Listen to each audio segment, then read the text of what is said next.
Hey guys, I'm Avery, and welcome back to some more Dark Souls. Today we're doing a variety of things, as well as pillaging tons and tons of corpses in the immediate vicinity. But before we do most of that, we're going to go and fetch one of my favorite weapons in the game, in which this build will be heavily centered around. You think after using it in almost every playthrough I've ever done, I would get bored of the weapon, but that is just frankly not true. This weapon always manages to be entertaining and reliable. So we're going to get it. And we're employing a strategy known as the run and ignore everything and prey doesn't catch up to you tactic. This tactic takes many years of preparation to master. That's the Zweihander, what we're here for. Ooh, they're chasing me. They're angry. And it's a very, very strong technique once fully mastered. Bit of a dodge roll there. Okay, they're still following me. One of them apparently fell off and died. It's okay though. I'm sure they'll de-aggro eventually. Any day now. Any day now. Okay, I think he de-aggroed. Yeah, oh, camera messed up. Where did he go? Did he de-aggro, or is he trying to be stealthy? He didn't de-aggro! We've got to kill him. We've got no choice now. This is why you don't go this way. These guys are strong. Or rather, they don't take a lot of damage. Okay, wait. There, backstab. There we go. Whew. Fun fact, first time I was playing the game through, I tried to go that way because I thought it was the only way, because I couldn't see, I did not recognize that as a staircase.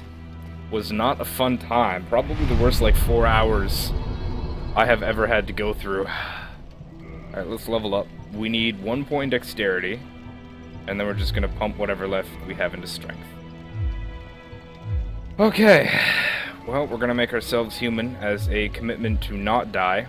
Becoming human in this game requires you to consume humanity. You saw that little one go up on the left there. And then once you're at a bonfire, you can reverse your hollowing. This allows you to access the online multiplayer component of the game, as well as summon NPCs. But more importantly, it makes us look good, which is all I'm really after. Okay, so we've got our 10 Estus flasks. Let's go. There's actually more items around spawn, but for the most part I'm uninterested in, like, all of them. Ow. Eh. The simplicity of the axe, you see, is one of its greatest strengths. All I've got to do is keep trading life with enemies, I guess. That's actually a terrible strategy. Don't listen to me. I'm trying to sabotage your Dark Souls run before it even begins. Eh. And there we go. Slowly but oh, come on. Methodically murder everybody. Unfortunately, there is no teabagging in this game. Otherwise, I would revel in my victory. Halo style. Lost Soul of Undead. So these are the item forms of souls. You can consume them for a burst of souls, varying depending on what kind it is you picked up. A Lost Soul of Undead being the lowest form of it. Look at that glute. Look at him walk through the river. Much macho man. Much strength. Alright, so we're gonna waddle up into here. Don't quite remember the name of this. Undead bird. Very conveniently timed game. So, there's actually a secret down this way if you jump down there and roll down this stuff. But once again, I'm not super interested. I'm a man with goals and people to kill. Actually, the goal for this episode is I want to kill the Taurus Demon, which is the boss for this area. But more specifically, and someone much harder, I want to go kill Havel. Normally, you're not supposed to be able to fight such an individual so early. Oh yeah, the Hellkite Dragon. He's a thing. I don't like him. Never killed him. He's killed me. Probably not going to kill him this time either. He's just too much trouble to fight. And as far as I'm aware, he doesn't have a particularly huge payoff in terms of, like, purpose behind killing him. seriously, the axe, incredibly simple. Very, very fun to use. Yeah, the thing is, you're not supposed to be able to battle Havel this early, but we have the key that we picked up. So we're gonna light this bonfire, and we're gonna rest at it, because I don't want to walk all the way back through here. And now, see, the thing is, this is like a trade, right? If we die, we're gonna spawn here. But that also resets all the enemies, right? But I'd rather fight the couple of enemies that are nearby than have to run all the way back up. So that's the calculated risk of it. These guys will lob firebombs at us, and when I was doing one of my tests, they hit me for like the first time ever. It surprised me a great deal. Another funny note, oh, what the heck? Where did you come from? You startled me. A longsword, sweet. All the warrior armor, sweet. So fun note, he kicks this door open, right? And that gives you time to fight those two enemies like solo style. He never does that again. So next time he just runs in. He just runs in immediately and deals with you. I got some looty for my booty. Now see, I didn't actually really want those black firebombs, but I don't know, I've just picked them up every time I've come through, to be honest. Oh, come on. There we go. Ah. Oof. Oh, no. There we go. See, the master key opens many doors that otherwise you would have to find the various appropriate keys for. Gold pine resin, very important for later.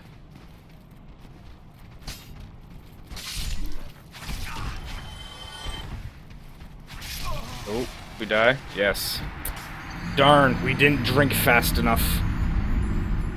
Oh, the enemies in this game can be brutal in a couple of senses. In that they have rapid attacks, and consistently you will not be knocked down and made invulnerable, and instead will be able to be like rapid fire hit. And I'm pretty sure it's this guy that runs up after me, so rather than like get caught off guard in a 4v1, we're gonna just kill this guy. Make it a 3v1.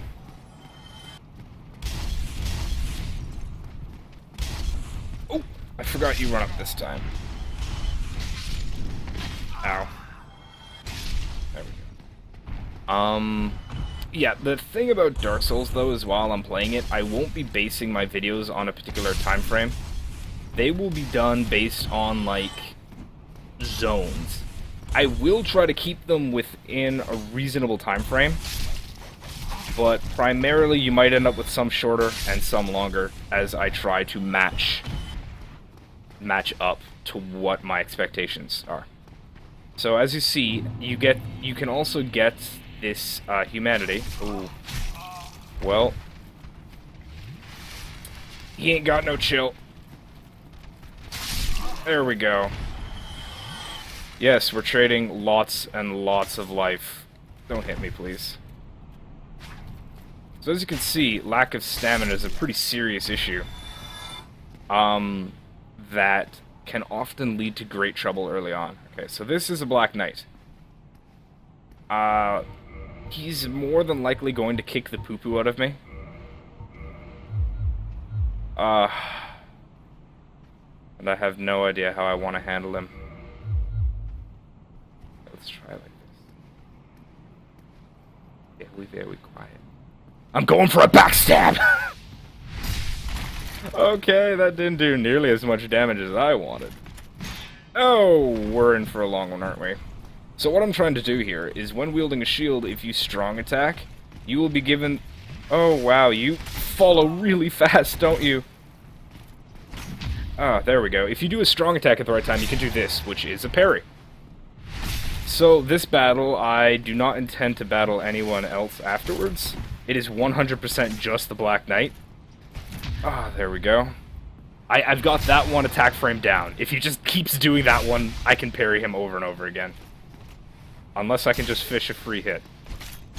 Woo! You swung the wrong way, friend. And this will be our first ring. Now, the issue is, like, those guys can actually drop their weapons, and in one of the test playthroughs I was doing to make sure everything was working right, it wasn't at the time, hence we're here. I actually got an item, the Black Knight Greatsword, which is, like, as sword qualifications go, they're really too big to be called normal weapons. And I had never gotten it before, and it made me incredibly sad. As I was... There we go. We gotta go do a damage test to make sure we actually have appropriate amounts of damage. Because if you don't have the stat requirements to wield stuff, it does less, but we're fine. He drops a crossbow. No. He dropped a helmet. Huh. In every other playthrough, he's always dropped a crossbow for me. I had begun to assume it was just part of the game. So, we're gonna go fight Havel now. The funny thing about Havel is he's... Oh, right, this. Yeah, gotta dodge a flaming barrel here. Boom. God, I love this White-hander. Look at this marvelous blade. Come on. There we go. Master Key. Yeah, so using the Master Key, we can actually go fight Havel earlier. Now, this isn't a good thing because Havel can one-hit us. Like, every day of the week. And he's very strong, has high defense and lots of life. Overall, he's an early game player's worst nightmare if it wasn't for one critical problem he has in his battle. Don't... Ooh. Huh. I think I've got to go get naked. Now, see, the thing is, the more stuff you have on, the crappier your roll becomes. The less time you spend invulnerable. Come on, Havel. You freaky dude, you. What you gotta do is you gotta start backstabbing him. And then you run around to this side. And then you just... you just repeat until Havel dies. Uh-oh. Havel, you can't be against a wall. I want your sweet, sweet booty. Come on. Come on. Come on. Oh, there we go. Oof. I was really worried he was about to do a second swing, actually. Occasionally, he will get up far faster than normal. It is important you do not mess up at these times, because during these times is when he will go and do his absolute best to kill you. And it should be remembered, he can kill you in one hit. Yes, he can in fact kill you in one hit. You've got to watch out for that, as he will consistently do it. So we're going to give that another shot, and we're going to see how it goes. We're probably going to stay naked, because nudity is probably the best weapon. It also makes us move fast, and as we know, Sanic is where we want to be. We want to move like Sanic. Moving around at the speed of Sanic. Ah! I'm gonna be honest, the jump attack startled me. It was the flying body that scared me.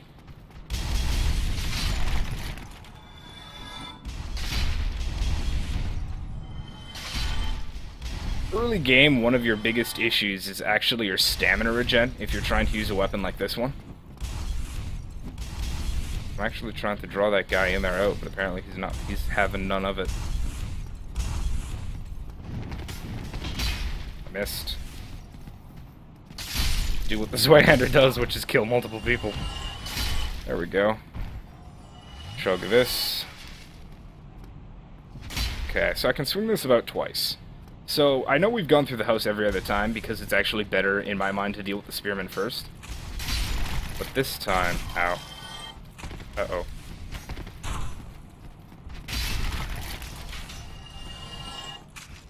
The nice thing about battling Havel, though, yeah, is that he takes quite literally... Like, you need no Estus pots to go in and battle him. Because he will, you know, kill you in one hit. So it becomes purposeless to have any amount of health. It doesn't matter what you enter with. Which is nice. I guess. Aside from the fact that he one-hits you. You might be like, Avery, what does he drop that you want this so bad? Like his armor? No, not here. His weapon? No, I probably couldn't even wield that if I wanted to. His shield? That is a nice shield, but it's not what we're here for. What we want is his ring. And it's appropriately, called Havel's Ring. Havel's Ring allows you to carry more. Which doesn't sound important, but if you want to wear big boy armor like Havel, you need it.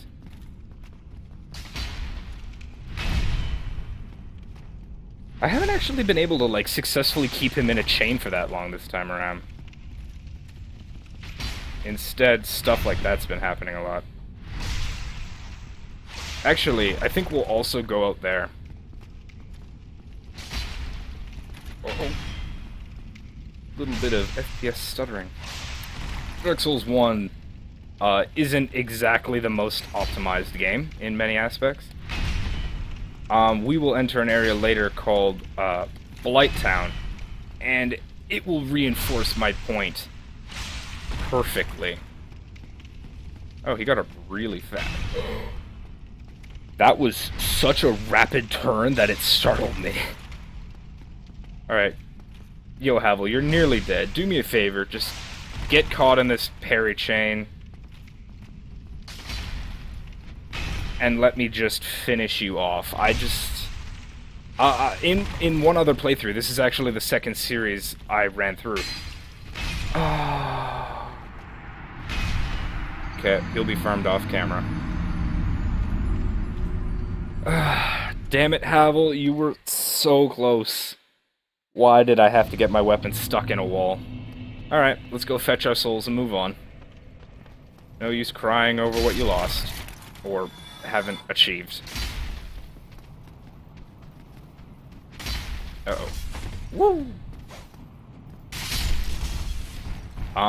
Yeah, I'll just go fight Havel off screen. Last time, continuing my earlier story, when I was playing through, I actually went back and battled Havel again, right? But, like, I died at the exact same time I killed him, so I didn't get his drop reward, which was just the most infuriatingly eye-destroying thing. As Havel's Ring is pretty essential to my early game build, because I don't build the stat that allows you to carry stuff for an incredibly long time. So it was a gameplay destroyer. Apparently these all weigh too much. You know what? Maybe just pants. Good enough. I like to be lithe. I like to roll. It's actually kind of funny. I think the recording is recording in, like, higher quality and better consistency than my actual game is playing in. Oh! This is what I meant about Chain CC. Well, there goes 5,000 souls. That is an early game nightmare. Yeah, but that's what I meant about Chain CC, where, like, you can't move, but they can repeatedly smack you around a lot. On another note, we don't need to go down there and aggro Havel. And also, because we have 0 money, we're going to employ the strategy referred to as running and ignoring everything. Simply because the enemies killed me last time, and I'm not gonna die again. No. I wish I could just close that door quietly as I go through. Hey, Spear Dude. Get the hell out of my way. Hey, Sword Dude. How you doing? You might be like, whoa, Avery, 5,000 souls? That's at least 4 levels. And I'd cry and agree with you. But the thing is...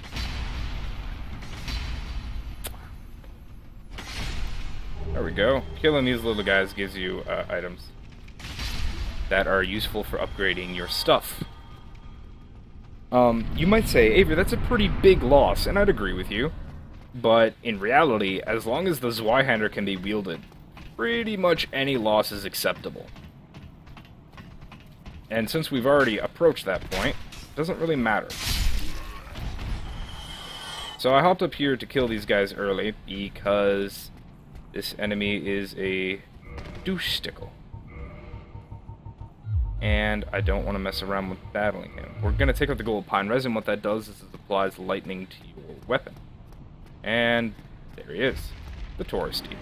So what we want to do is begin kind of sweating a little bit and running. Because if the Taurus Demon gets a little too close, he will hurt us a lot. Also, unlike most other large bosses, his crotch is not his safe zone.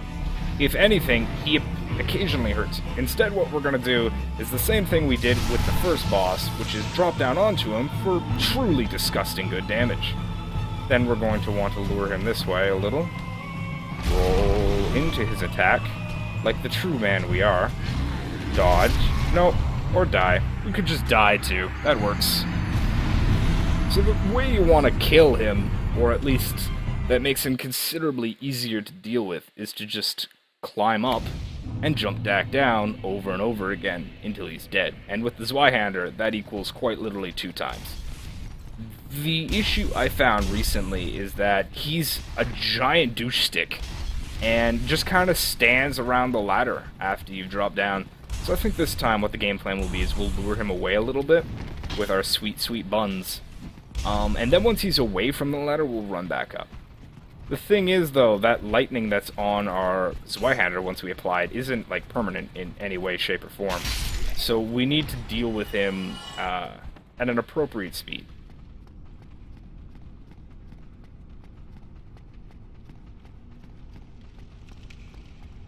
And through the white light. When you actually go through these portals, you can't be harmed. So, generally, if you have a small train of enemies, like you can see one stuck right there, I actually want to try something. Please stay there.